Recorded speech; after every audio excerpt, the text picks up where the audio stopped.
जय गुरुदेव। परम पूज्य स्वामी जी बाबा जय गुरुदेव जी महाराज ने एक कहानी सुनाते हुए बताया। कुछ समय पहले की बात है। एक जमींदार रहते थे। उनके बच्चे थे, परिवार था, जानवर थे, धन, मकान, सामान सब कुछ था। एक प्रेमी उनके यहाँ काम करता था। उसको महात्मा जी का दर्शन हो गया। आता जाता रहा, सत्संग सुनता रहा, रास्ता मिल गया उसको और भजन करने लगा। काम भी करे और भजन भी करे। एक दिन उसने जमींदार से कहा कि मालिक, ये जो काम कर रहे हो ये सब झूठा है। प्रेमी ने जब ये बात कही तो जमींदार ने पूछा कि हमको तो आज तक किसी ने नहीं बताया, तुमको ये बात किसने बताई? उसने कहा, हुजूर, हमने महात्मा जी का दर्शन किया, उनका सत्संग सुना। सत्संग में उन्होंने मुझे ये बात बताई। चलो आप भी उनका दर्शन कराओ। जमींदार साहब ने कहा, अभी बहुत काम है, फिर चलेंगे। 10 मील की दूरी पर आ रहे थे तो कहा कि फिर चलेंगे। 10-15 दिन बाद फिर कहा तो मना कर दिया कि अभी बहुत काम है, फुर्सत नहीं है, फुर्सत में चलेंगे। थोड़े दिन बीतने पर कहा कि 50 मील की दूरी पर आ रहे हैं, चलिए दर्शन कराइए। कहा कि अभी बहुत काम है, फिर हो जाएगा। इसी प्रकार 4-5 बार कहा तो हर बार कोई न कोई बहाना बनाकर मना कर दिया। मामला टलता चला गया। एक दिन जमींदार ने पूछा कि अब किधर आएंगे? उसने कहा कि अब तो 100 मील की दूरी पर आ रहे हैं। जमींदार ने कहा कि चलो अब चले। प्रेमी ने कहा, चलिए। साथ में जाकर सत्संग सुना। सत्संग सुनते सुनते रोने लगे। अंदर में बहुत पछतावा हुआ कि हमने कितनी बार इनका दर्शन करने को मना कर दिया। सोच करके बहुत बड़ा दुख हुआ कि हमने बहुत बड़ी गलती कर दी।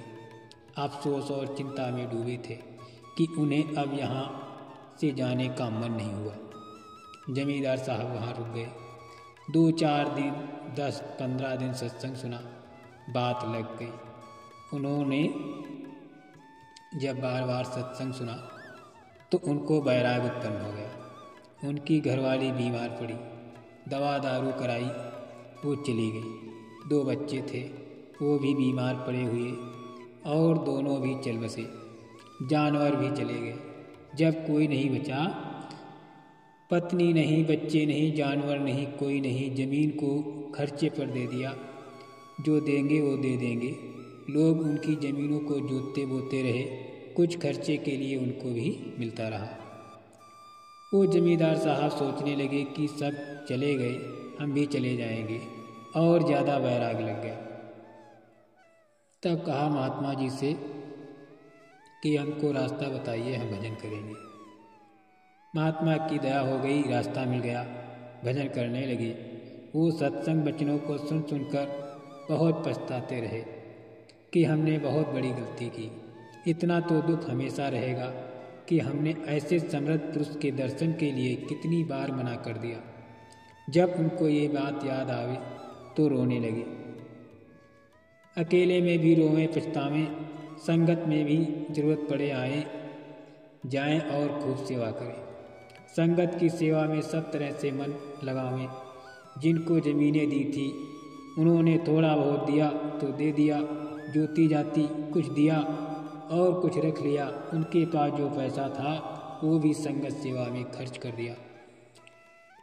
गुरु महाराज ने देखा कि कुछ नहीं रहा तो कहा कि ज़रूरत है तुमको पैसे की, तुमने तो बहुत सेवा की है, संगत की और सेवा करो।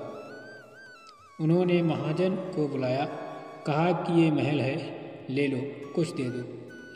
25,000 में महल दे दिया। पैसे संगत सेवा में भेज दिए। सब कुछ संगत सेवा में लग गया। जब कुछ नहीं बचा तो गांव में जाएं और 1-2 रोटी मांगकर खा ली और भजन कर लिया। ऐसे चलने लगा कि 1 रोटी खा ली और भजन किया, गांव में मांग कर खा लें, कपड़ा मिल जाए तो कपड़ा पहने, जो मिल जाए उसी पर गुजारा। गुरु महाराज ने पता किया कि भल्ला कैसा रहता है। तो लोगों ने बताया कि गांव से रोटी मांगकर खा लेता है और भजन करता है। गुरु महाराज ने दया करके आश्रम पर बुलवाया और वो आश्रम पर आकर भजन करने लगे। कुछ दिन बाद गुरु महाराज ने पूछा कि कुछ सेवा करते हो, अपना नाम बदनाम क्यों किया? सुबह उठकर झाड़ू लगा लिया। भजन करने के बाद ये कुल्हाड़ी रखी, जंगल से लकड़ी काट लाओ, किसी का खाना नहीं खाना, अपनी सेवा कर ली। भल्ला अब सुबह उठकर झाड़ू लगावे, भोजन के बाद कुल्हाड़ी लेकर जंगल चले जाएं, लकड़ी सूखी काट लावें, दे दी लंगर खाने में। सेवा इसी प्रकार होने लगी। कुछ दिन बाद गुरु महाराज ने पूछा कि भल्ला कैसा दिन बीतता है? भल्ला ने कहा कि गुरु महाराज आपके चरणों में दिन में धूप निकलने पर 1 घंटे में लकड़ी काट कर लाता हूँ, लंगर खाने में दे देता हूँ और रोटी खाकर भजन करता हूँ। गुरु महाराज ने कहा कि तुम पेट के लिए कर रहे हो, कि तुम पेट के लिए रह गए, तुम तो दूसरों की सेवा करते थे। अब से तुम 2 गट्ठर लकड़ी लाया करो, एक पेट के लिए और दूसरा गट्ठर दूसरों की सेवा के लिए। अब भल्ला और देर तक दोपहर बाद तक लकड़ियाँ काटे, 2 गट्ठर बनावें, एक गट्ठर रोटी के लिए और दूसरा गट्ठर भंडारे की सेवा के लिए। इसी तरह सेवा करते रहे।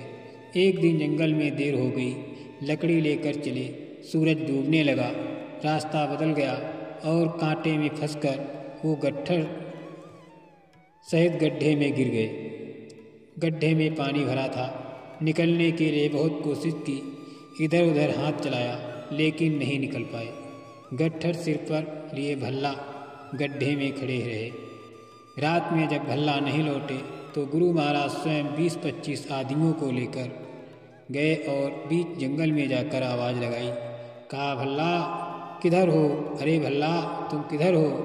गुरुजी की मीठी मीठी प्यारी प्यारी आवाज़ सुनकर भल्ला ने गड्ढे से कहा कि गुरु महाराज मैं इधर हूँ और सब कुछ बताया।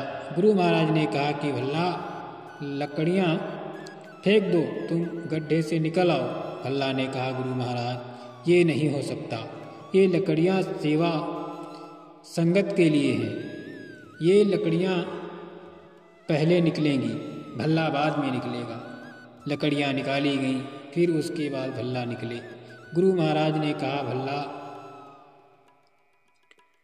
हम तुमसे बहुत खुश हो गए, जो चाहो मांग लो। भल्ला ने कहा, हमको क्या मांगना, जब हमने देने वाले को पा लिया तो बाकी क्या रह गया? मांगना कुछ नहीं, एक प्रार्थना है कि जीवों की ऐसी परीक्षा मत लेना, ऐसी परीक्षा में कोई सफल नहीं होगा। भक्ति ऐसी चीज है कि उसमें प्रेमी का सब कुछ खत्म हो जाता है। जब कुछ नहीं बचता तब लगाव हट जाता है।